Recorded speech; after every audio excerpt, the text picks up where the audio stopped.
Hello, and welcome to the Pink Phone Box. My name's James, and I'm a Doctor Who fan. And if you listened to any of the introductory edition, then you'll know all you need to know about me from that. But you'll also know that this today is the first proper edition of the Pink Phone Box, and what I intend to do is talk a bit about my thoughts on The Power of the Doctor, Jodie Whittaker's last episode as the Doctor. And there was a lot of a lot of processing to do after watching that episode. Let me say it was just magnificent, absolutely wonderful. Not just one of the best Jodie Whittaker episodes of Doctor Who, but one of the best episodes of Doctor Who of them all 871 episodes that there have been. I just loved it from beginning to end. It gave me everything I wanted from a Doctor Who story. It gave me laughs and many tears and excitement and scares, so much nostalgia, so much also pushing the story forward, the whole dynamic forward. It was just very, very exciting, and of course it sets things up very thrillingly and interestingly for the 60th anniversary. But let's not get too far ahead of ourselves, because we've got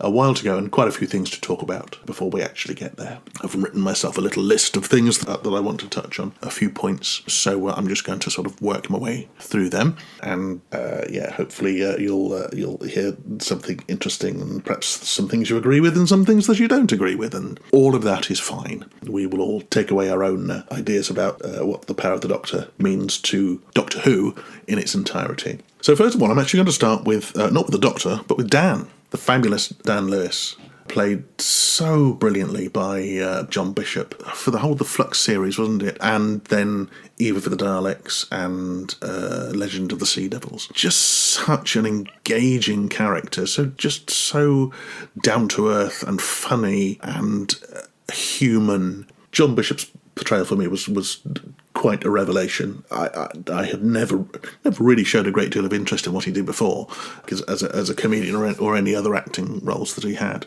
But I was when he was announced, I was intrigued to see how he would fit in with the whole dynamic, and he just slotted in absolutely brilliantly. He was so much fun. I just really liked him from the get-go. We come to the Power of the Doctor, and he left within like the first 6 or 7 minutes of the episode. He decided that he wanted a quiet life after being being shot in the face by a Cyberman and nearly floating off into the void and suffocating to death. You can't blame him, I guess. But he did it in such a tender and natural way. As ever, a beautiful piece of writing by Chris Chibnall. It really worked, the way that he decided that Dan would leave. And, of course, he didn't leave for the entire episode. We did get to see him at the end. We'll come on to that later on. But I just thought it was a very sweet and sensitive departure.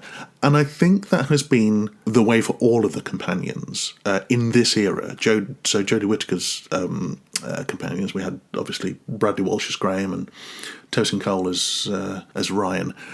They decided to leave. They took control of their lives, and the Doctor stood back and said, yeah, of course, you make these decisions and you have absolutely the right to do that. I just think the way that all of them have left has been very, very real and very human, and without the great bombast and perhaps huge tears or angst or desolation, in much the way that perhaps that people leave in real life. I think it's been a particular feature of the way in which companions have left in this period, and I really, really like that. It's felt very appropriate. So good for Dan. And hopefully, although we didn't see it, but hopefully he did get to meet up with Di, and they have gone on that date, and they're living a happy life together now. We can only hope. So going from the Doctor's friends, let's go to the Doctor's enemies, and really let's talk about Rasputin and the Master. Sacha Dhawan as the Master has been incredible. One of my favourite interpretations of the Master. Utter madness, real savage hatred of the Doctor, particularly coming from the story of the Timeless Child, where he's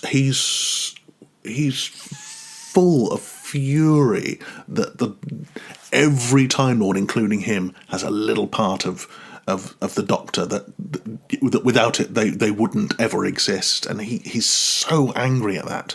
And of course his anger fuels this story in that his entire purpose is to wipe the Doctor from existence. Not only wipe the Doctor from existence, but take her place and become the Doctor and essentially unwrite all the good that she ever did. And it's a very, very powerful and disturbing thing to do. The fact that he decides to cosplay as Rasputin is hilarious and ridiculous and so funny and entirely in keeping with the Master all the way from his origins in 1971 right up to today. He always has enjoyed playing these outlandish, over-the-top roles.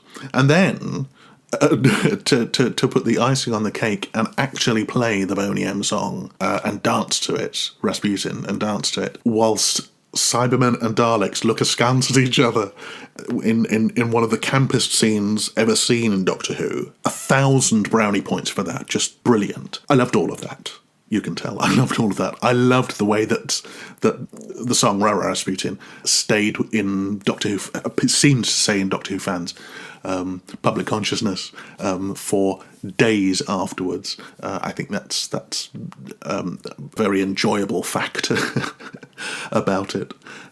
So brilliant. Loved all of that. Loved the complexity of the Master's plan of using the Daleks and the Cybermen against the Doctor and everything the Doctor loves and stands for. But of course, ultimately fails because that is all he can do. That is all the Master can do. He can only fail against the Doctor. And it's what drives him to carry on doing that. We see the Master die. Obviously he's not dead. He's going to come back at some point because he always does. That's fine. This has been, though, a superb end to Sacha Dhawan's brilliant portrayal of the Master, and I utterly commend him for it. Next, I want to talk about Ace and Tegan, specifically of the Friends, and seeing them come back has been, it just broke my heart, and also made my heart absolutely swell when both Ace and Tegan were able to interact with their own Doctors. To see. Let's also, at this point, talk about the Doctors on the Edge. Seeing Peter Davison, Conor Baker, Sylvester McCoy, Paul McGann, and indeed David Bradley playing those roles was just delightful. Wonderful surprise. Such a happy surprise. This being an anniversary celebration of the BBC's centenary, entirely right and proper that they should be there. I think they fitted in perfectly. Just doesn't matter that they look their age now. Of course they do, because magic isn't real. They just all worked beautifully. But particularly, I have to say, those scenes where Tegan is talking to the Fifth Doctor, Janet Fielding talking to Peter Davison, doesn't it break your heart when she says, what am I thinking about? And he just says, Adric. And, oh gosh, that put a little lump in my throat just then, just saying that. And indeed, Sylvester talking to Sophie, Sylvester talking to Sophie Aldred, and she says, we're good, aren't we? And he says, we're better than good. We're ace. Oh, just the way he says that as well. It's just pitch perfect. Love that bit. So, we were blessed. We were blessed with those scenes. So that was absolutely fantastic. Great to see them there. And really to see the connections between what we might call, what we do call classic Doctor Who, right up to the present day. Loved it. Now let's talk about the Doctor and Yasmin. What a brilliant pairing they've been. Yasmin being the only companion ever to last the entirety of a Doctor's reign, if you like, Doctor's era.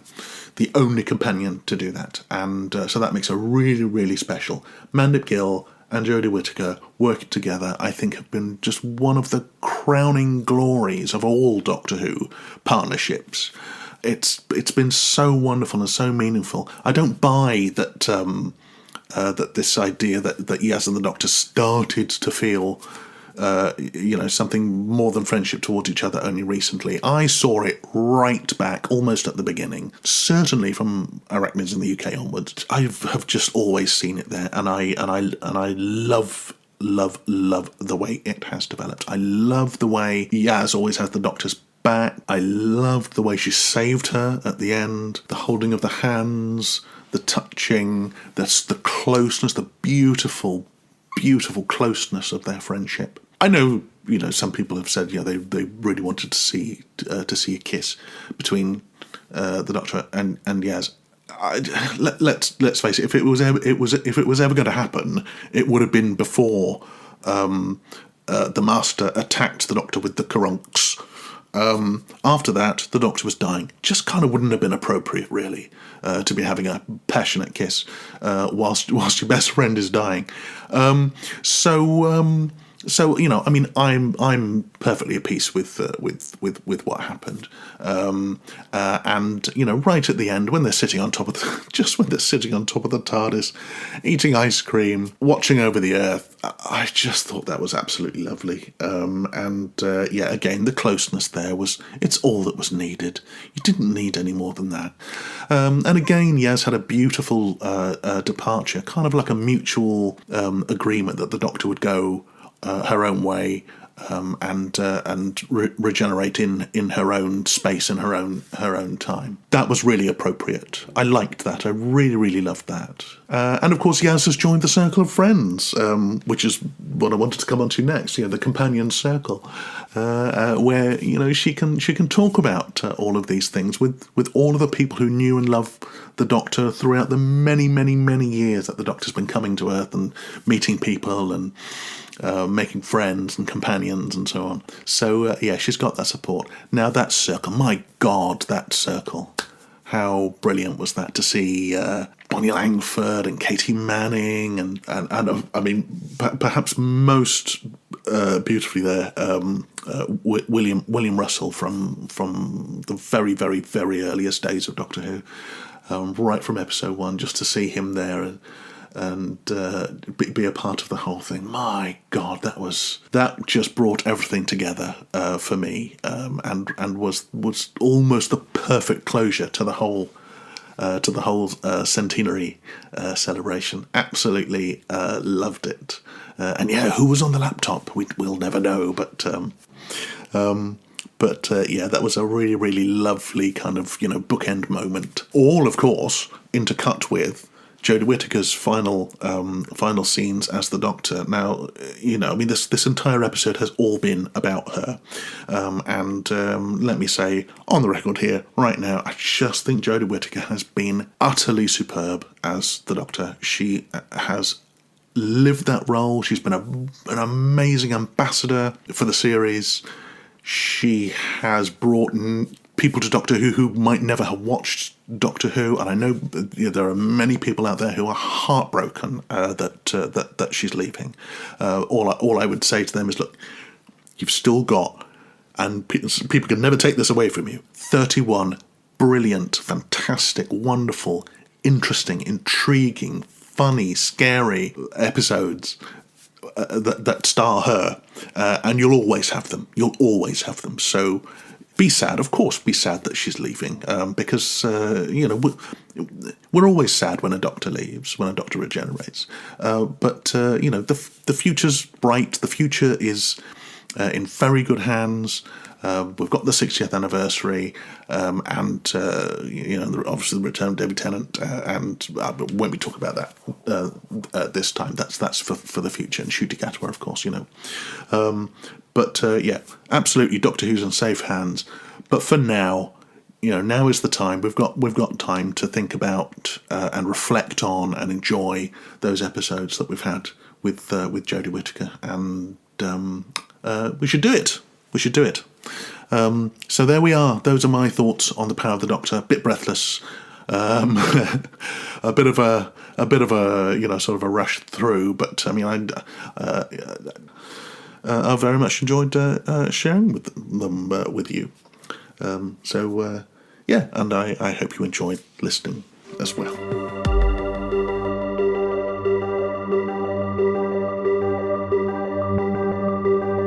For the second half of the podcast this month, I'm going to talk about some books that have arrived recently. I'm a big fan of Doctor Who art books. So anyone who publishes a book that collects together the works of any particular artist, I'm very interested in. So about 6 weeks ago, I received a beautiful hardback book called The Art of Phil Bevan. It's written by Stephen James Walker, published by Telos Books. It is a weighty tome that gathers together the illustrations, Doctor Who and other genres, programmes, what have you, that have been illustrated by the magnificent Phil Bevan, an artist who died far too young, quite frankly. If you ever collected a magazine called Envision, which was a fan publication that basically chronicled the history of Doctor Who, it started as CMS, Cybermark Special, and they called it, I think they called it An Adventure in Space and Time, or An Adventure in Time and Space. I can't remember the right way around, starting with An Unearthly Child. But then when it became, when they reached Tom Baker, they rebranded, called themselves Envision, and around sort of mid to late Tom Baker time, Phil... No, it wasn't that.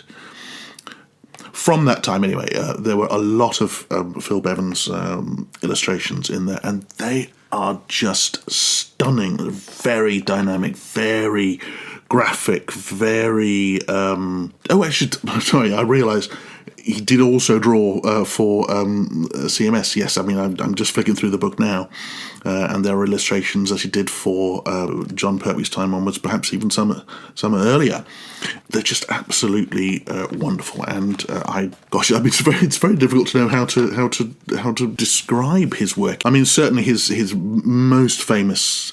I would suggest his most famous illustrations would be for the Attack of the Cybermen, where he did a man half converted between man and Cybermen. And I would also say Caves of Androzani, which was a wraparound cover for the fanzine DWB Doctor Who Bulletin. That's just magnificent. That is absolutely magnificent, that painting. So yeah, lots and lots of superb covers and black and white illustrations inside, and well worth the... I mean, it is quite an expensive book, but well worth it, I would suggest. And yes, a man who was very prolific in his drawing, but died way too soon.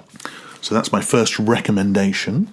Next up, we have Volume 1 of I Understand 3, which is something very much to look at, of the Doctor Who art of Andrew Skilleter, the Ultimate Collection, it's called, and the headline, the main title of it is Illuminat. So this volume, beautiful hardback volume again, is the beginning of the collection of his covers for VHS and books and so on. He did a fairly short series of what he called poster prints, and I mean, they were astonishingly detailed. I had the Master, Omega, the Cybermen, K9 on my wall. I was so thrilled with them. I was particularly delighted with the K9 one because I adore K9. But also his cover illustrations for the Target books are just some of the most beautiful, I think. Certainly, the page that I have open right now for the cover of Warrior's Gate, one of my favourite books from my favourite season, and his painting for that is glorious, utterly glorious. So it's really brilliant to get these.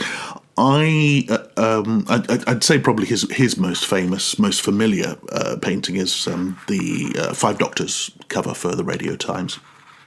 That will be the one that probably most people have seen. I always think, and I mean no disrespect to any other artists who are out at the same time, but I always think of Andrew Skilleter as being the guy who painted Doctor Who in the 80s. He's definitely the name that crops up first of all. So this is a fantastic book. It's published, or rather, published by his company Who Dares, and is entirely worth getting. And as I said, volume 1 of 3. Gosh, we've got some lovely stuff to look forward to. Next up, oh my goodness, I have been waiting for this ever since I first heard that it was going to be published. It's the very first Doctor Who novelisation.